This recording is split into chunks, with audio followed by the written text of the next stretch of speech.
Good morning students. Now we have start our today's class in the subject of political science, and today's topic is peace and cooperation, and it is also a last topic in this chapter. So we have start about today's topic, especially our first term in this topic, which is very important. It is SAARC. SAARC means South Asian Association for regional corporation, दक्षिण एशियाई क्षेत्रीय सहयोग संगठन, और एक south Asia के देशों ने मिलकर के एक ऐसा संगठन बनाया जिसके माध्यम से वो अपने राजनीतिक और आर्थिक समस्याओं का निवारण कर सके, पॉलिटिकल और इकोनॉमिकल कॉन्फ्लिक्ट्स को, प्रॉब्लम्स को वो सॉल्व कर सके। लेकिन ये जो संगठन रहा बहुत सफल नहीं माना गया। इसके पीछे कारण ये रहा कि चूँकि दक्षिण एशियाई देशों के बीच आर्थिक से ज़्यादा उनको अपने रीजनल एस्पिरेशंस को लेकर के, अपने कल्चरल कॉन्फ्लिक्ट को लेकर के ज़्यादा वो कॉन्शियस रहें।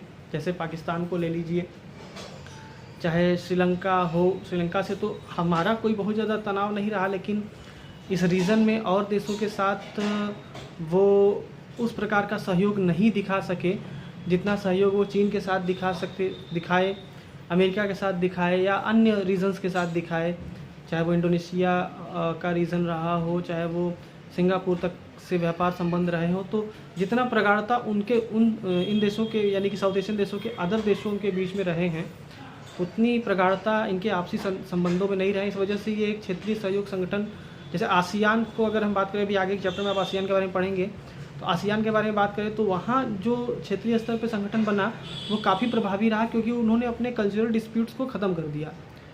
लेकिन अगर सार्क को देखा जाए तो सार्क में ऐसी चीज़ें नहीं हो पाई। हमने क्षेत्रीय विकास से ज़्यादा अपने कल्चरल डिस्प्यूट्स को महत्व दिया, इस वजह से ये सफल नहीं हुआ। हालांकि 1985 में इसकी शुरुआत हुई थी, और शुरुआत होने के बाद से लगातार कुछ न कुछ प्रोग्रेस में रहा। आज भी सार्क अपने अस्तित्व में है, लेकिन बहुत ज़्यादा अगर हम लोग कहें कि प्रभावी है, बहुत ज़्यादा आर्थिक तौर पे चीज़ों को प्रभावित करता है, इन्फ्लुएंस करता है, तो ऐसी बात नहीं है। और दूसरा एक बड़ा इंपॉर्टेंट टर्म रहा है साफ्टा। 2002 में इसको बनाया, 2002 में इसका फॉर्मेशन किया गया था। साफ्टा यानी कि south Asian free trade agreement. इसमें दक्षिण एशिया देशों के लिए दक्षिण एशियाई मुक्त व्यापार क्षेत्र समझौता इसे कहा जाता है। तो इन देशों ने, सार्क के अंडर में ही इन देशों ने ऐसा व्यवस्था किया था कि हम इस रीजन के आर्थिक विकास के लिए फ्री ट्रेड एग्रीमेंट करें। तो 2002 में इस वायदे के साथ सिग्नेचर हुआ था, लेकिन फिर इसको 2004 में जब अमली जामा पहनाया गया, यानी कि मूर्त रूप दिया गया इसको, तो 2004 में इस पर साइन हुआ और 2006 से ये इम्प्लीमेंट हुआ, प्रभावी हो गया। और 2007 में एक लक्ष्य दिया गया इस समझौते के माध्यम से कि 2007 से हम लोग अपने जो टैक्स बैरियर्स हैं उसको 20% तक कम करेंगे, यानी कि सीमा शुल्क 20% तक घटाएंगे ताकि फ्री ट्रेड करने में इजी हो। साफ्टा को लेकर के बहुत सारे हमारे जो पड़ोसी देश रहे हैं, छोटे देश रहे हैं, उन्होंने एक आरोप भी लगाया कि इसके माध्यम से भारत हमारे मार्केट में घुसना चाहता है और हमें राजनीतिक रूप से हमारा यूज़ करना चाहता है।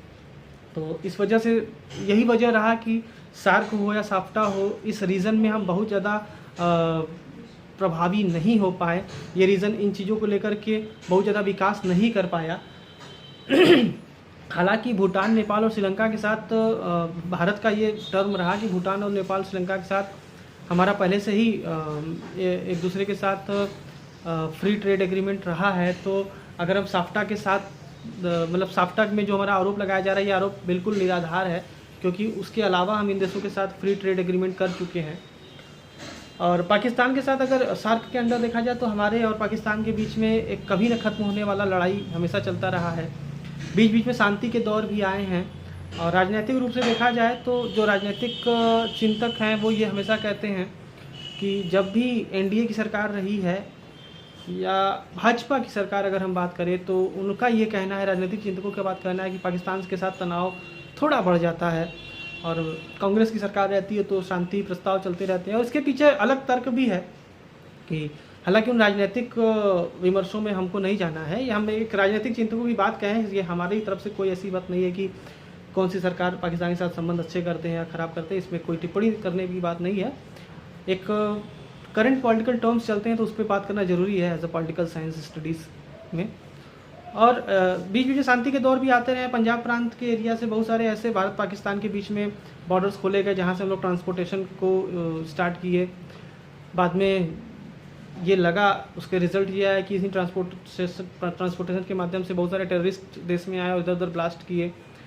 दूसरी बात ये रही कि सीमा पे बहुत ज़्यादा तनाव रहता है, आज भी रहता है, लेकिन शांति की बात को करके हम उस सिर्फ ज़बरदस्ती एक तरफा शांति करने के लिए हम सीमा पे अपने सैनिकों को कमज़ोर कर दें, अपने बॉर्डर को कमज़ोर कर दें ताकि वहाँ से जो टेररिस्ट हैं वो अंदर आ जाएं और हमारे इंटरनल प्रॉब्लम्स फैलाएं। तो ये सारी समस्याएं पाकिस्तान के साथ लगी रही हैं। शांति के दौर भी चले हैं, लेकिन आज भी आप देखिए तो हालांकि ये पब्लिश काफ़ी पुराना है हमारा बुक, और अगर करंट में देखिए तो पाकिस्तान के साथ या चीन के साथ हमारे संबंध अभी बहुत अच्छे नहीं है, बहुत शांति वाले संबंध नहीं है।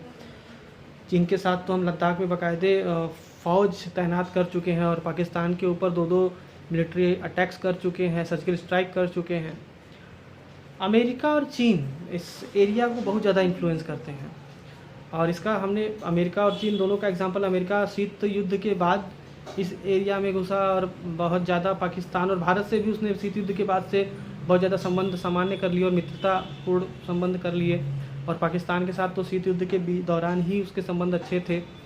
और चीन भारत को छोड़ करके बाकी अगल बगल के देशों के साथ बहुत अच्छे मैत्रीपूर्ण संबंध बनाया है। ये चर्चा हम लोगों ने अभी पिछले ही क्लास में की थी। और 1991 के बाद से काफ़ी चेंजेस आए हैं इस रीजन में, खास करके जब अमेरिका की एंट्री हुई इस रीजन में और भारत के साथ उसके व्यवहार बनने शुरू हुए। और चीन के साथ देखा जाए तो चीन के साथ भी राजीव गांधी के प्रधानमंत्री बनने के बाद से हमारे संबंध सामान्य होना शुरू हो गया। हालांकि उसके बाद से नेहरू के एज से जो संबंध हमारे बिगड़े थे, जब चाइना ने हमारे ऊपर अटैक किया था, तो वो संबंध सामान्य करने में काफ़ी समय लग गया और राजीव गांधी के बाद से संबंध सामान्य होने शुरू हो गए। लेकिन आज के दौरान देखिए तो फिर से चीन के साथ हमारे संबंध काफ़ी ख़राब हो गए हैं। हमने आर्थिक बहिष्कार करना भी शुरू कर दिया है, मिलिट्री भी तैनात कर दी है। तो अगर एक क्षेत्र के रूप में विचार करें तो इस क्षेत्र में शांति कभी, हालांकि बहुत ज़्यादा मिलिट्री इन्वेंशंस नहीं हुए, लेकिन तनाव हमेशा बने रहे हैं, संघर्ष की स्थिति हमेशा रही है, और यही कारण रहा है कि इस क्षेत्र का आर्थिक विकास बहुत अच्छा नहीं हो पाया।